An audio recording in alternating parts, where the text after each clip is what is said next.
जिस प्रकार इस ब्रह्मांड का न कोई अंत है और ना ही शुरुआत। शिव अनादि है, संपूर्ण ब्रह्मांड शिव के अंदर समाया हुआ है। सोमवार के दिन सुबह जल्दी उठकर स्नान करके साफ वस्त्र धारण करना चाहिए। फिर शिव मंदिर में जाकर शिवलिंग का जल से अभिषेक के बाद भगवान शिव और माँ पार्वती की श्रद्धा भाव से पूजा करनी चाहिए। व्रत में एक ही समय भोजन करना चाहिए। माँ पार्वती और महादेव की पावन कथा बड़े श्रद्धा और पूर्ण विश्वास के साथ सुननी चाहिए, जिससे आपकी हर मनोकामना पूर्ण होती है। पर व्रत कथा इस प्रकार है। एक नगर में बहुत धनवान साहूकार रहता था, जिसके घर में धन की कमी नहीं, परंतु उसको एक बहुत बड़ा दुख था कि उसके कोई पुत्र नहीं था। वह इसी चिंता में दिन रात लगा रहता और पुत्र की कामना के लिए प्रत्येक सोमवार को शिवजी का व्रत और पूजन किया करता था और शाम को शिवजी के मंदिर में जाकर शिवजी के विग्रह के सामने दीपक जलाया करता था।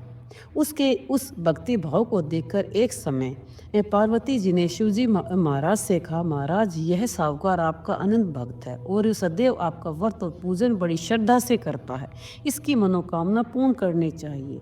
शिवजी ने कहा, हे पार्वती, यह संसार कम क्षेत्र है।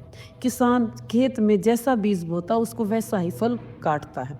इसी प्रकार इस संसार में जो जैसा कर्म करता है वैसा ही फल भोगते हैं। पार्वती जी के आग्रह से, महाराज जब यह आपका अनंत भक्त है तो यदि इसको किसी प्रकार का दुख है तो उसको अवश्य दूर करना चाहिए, क्योंकि आप सदैव अपने भक्तों पर दयालु रखते हैं, उनके दुखों को दूर करते हैं। यदि आप ऐसा नहीं करेंगे तो मनुष्य आपकी सेवा व पूजन क्यों करेंगे। पार्वती का ऐसा आग्रह देख शिवजी महाराज कहने लगे, पार्वती, इसके कोई पुत्र नहीं है, इसी चिंता में यह अति दुखी रहता है। इसके भाग्य में पुत्र न होने पर भी मैं इसको पुत्र प्राप्ति का वर देता हूँ, परंतु यह पुत्र केवल 12 वर्ष तक ही जीवित रहेगा। इसके पश्चात वह मृत्यु को प्राप्त हो जाएगा। इससे अधिक मैं और कुछ नहीं कर सकता। यह सब बातें साहूकार सुन रहा था। इससे उसको न तो कोई प्रशंसा हुई और न ही कोई दुख हुआ। वह पहले जैसा ही शिवजी महाराज का व्रत पूजन करता रहा। कुछ काल व्यतीत हो जाने पर साहूकार की स्त्री गर्भवती हुई और 10वें महीने में उसको गर्भ अति सुंदर पुत्र प्राप्त हुआ।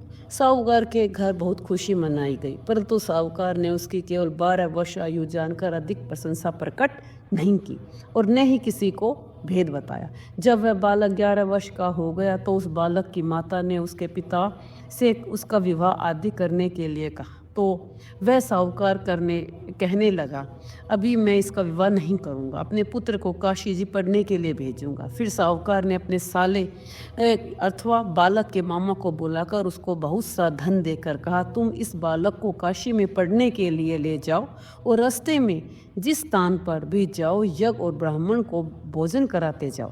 वह दोनों मामा भांजे यज्ञ करते और ब्राह्मण को भोजन कराते जा रहे थे। रास्ते में एक शहर पड़ा। उस शहर में राजा की कन्या का विवाह था और दूसरे राजा का लड़का जो विवाह कराने के लिए बारात लेकर आया था वह एक आंख से काना था। उसके पिता को इस बात को बड़ी चिंता थी कि कहीं वर को देखकर कन्या माता पिता विवाह में किसी प्रकार की अड़चन पैदा ना कर दे।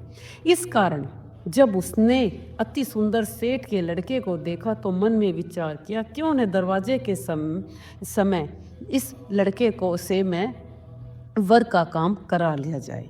ऐसा विचार कर वर के पिता ने उस लड़के और मामा से बात की तो वे राजी हो गए। फिर उस लड़के को वर के कपड़े पहनाकर घोड़ी चढ़ाकर कन्या के दरवाजे पर ले गए और सब कार्य प्रशंसापूर्वक हो गया। फिर वर के पिता ने सोचा, यदि विवाह कार्य भी इसी लड़के से करा लिया जाए तो क्या बुराई है। ऐसा विचार कर लड़के और उसके माता से कहा, यदि आप फेरों का और कन्यादान के काम को भी करा दे तो आपकी अति कृपा होगी, इसके बदले मैं आपको बहुत धन दूंगा। तो उन्होंने स्वीकार कर लिया और विवाह कार्य भी बहुत अच्छी तरह से संपन्न हो गया। पर जिस समय लड़का जाने लगा तो उसने राजकुमारी की चुनरी के पल्ले पर लिख दिया कि तेरा विवाह तो मेरे साथ हुआ, परंतु जिस राजकुमार के साथ तुझे भेजेंगे वह एक आँख से काना है, और मैं तो काशी जी पढ़ने जा रहा हूँ। लड़के के जाने के पश्चात उस राजकुमारी ने ऐसा लिखा हुआ पाया तो उसने राजकुमार के साथ जाने से मना कर दिया और कहा कि वह मेरा पति नहीं है, मेरा विवाह इसके साथ नहीं हुआ। मेरा विवाह जिसके साथ हुआ है वह तो काशी जी पढ़ने गया है।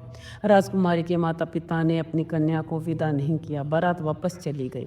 उधर सेठ का लड़का और उसका मामा काशी पहुंच गए। वहां जाकर उन्हें यज्ञ करना और लड़के ने पढ़ना शुरू कर दिया। जब लड़के की आयु 12 साल की हो गई तो उसी दिन उन्होंने यज्ञ रचा रखा था कि लड़के ने अपने मामा से कहा, मामा जी आज मेरी तबीयत कुछ ठीक नहीं है। मामा ने कहा अंदर जाकर सो जाओ। लड़का अंदर जाकर सो गया। थोड़ी देर में उसके प्राण निकल गए। जब उसके मामा ने आकर देखा तो वह मुर्दा पड़ा था, तो उसको बड़ा दुख हुआ और उसने मन में विचार किया कि यदि मैं अभी रोना पीटना मचा दूंगा तो यज्ञ का कार्य अधूरा रह जाएगा। अतः उसने जल्दी से यज्ञ का कार्य संपन्न कर ब्राह्मणों के जाने के पश्चात रोना पीटना शुरू कर दिया। संयोगवश उसी समय शिव पार्वती जी भी उधर से जा रहे थे। जब उन्होंने जोर जोर से रोने की आवाज़ सुनी तो पार्वती जी कहने लगी, महाराज कोई दुखिया रो रहा है, इसके कष्ट को दूर कीजिए। जब शिव पार्वती ने पास जाकर देखा तो वो वहाँ एक लड़का मुर्दा पड़ा था। पार्वती जी कहने लगी, महाराज यह तो उसी सेठ का लड़का है जो आपके वरदान से हुआ था। शिव जी कहने लगा, हे पार्वती इसकी आयु इतनी ही थी, वह भी यह भोग चुका है। तो शिव जी महाराज पार्वती ने कहा, हे महाराज इस बालक को और आयु दो, नहीं तो उसके माता पिता तड़प तड़प कर मर जाएंगे।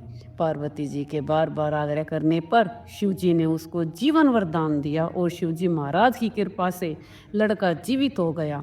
शिव जी और पार्वती कैलाश पर्वत को चले गए। तब वह लड़का और मामा उसी प्रकार यज्ञ करते और ब्राह्मणों को भोजन कराते अपने घर की ओर चल पड़े। रास्ते में उसी शहर में आए जहां उसका विवाह हुआ था। वहां पर आकर उन्हें यज्ञ आरंभ कर दिया तो उस लड़के के ससुर ने उसको पहचान लिया और अपने महल में जाकर उसकी बड़ी खातिर के साथ बहुत से दास दासियां सहित आदरपूर्ण लड़की और जमाई को विदा कर दिया। जब वे अपने घर शहर के निकट आए तो मामा ने कहा कि मैं पहले तुम्हारे घर जाकर खबर कर आता हूँ। जब लड़के का मामा घर पहुंचा तो देखा कि लड़के के माता पिता घर की छत पर बैठे हैं और यह प्रण कर रहे हैं, यदि हमारा पुत्र सकुशल लौट आएगा तो हम राजी खुशी नीचे उतर जाएंगे, नहीं तो छत से गिरकर अपने प्राण खो देंगे। इतने में उस लड़के के मामा ने आकर कहा, समाचार दिया कि आपका पुत्र आ गया है। तो उसका विश्वास नहीं आया। तब उसके मामा ने शपथ पूर्वक कहा कि आपका पुत्र अपनी स्त्री और बहुत सारा धन साथ लेकर आया है। तो सेठ ने आनंद के साथ उसका स्वागत किया और बड़ी प्रसन्नता के साथ रहने लगे। इसी प्रकार से जो कोई भी सोमवार के व्रत को धारण करता है अथवा इस कथा को पढ़ता या सुनता है, किसी को सुनाता है, उसकी समस्त मनोकामना पूर्ण होती है। इस प्रकार सोमवार की कथा समाप्त हुई। जय शिव शंकर भोलेनाथ की जय हो। आपको यह वीडियो कैसी लगी कमेंट करके ज़रूर बताना। चैनल को सब्सक्राइब करना, लाइक करना और कमेंट में हर हर महादेव, ओम नमः शिवाय अवश्य लिखना। हर हर महादेव।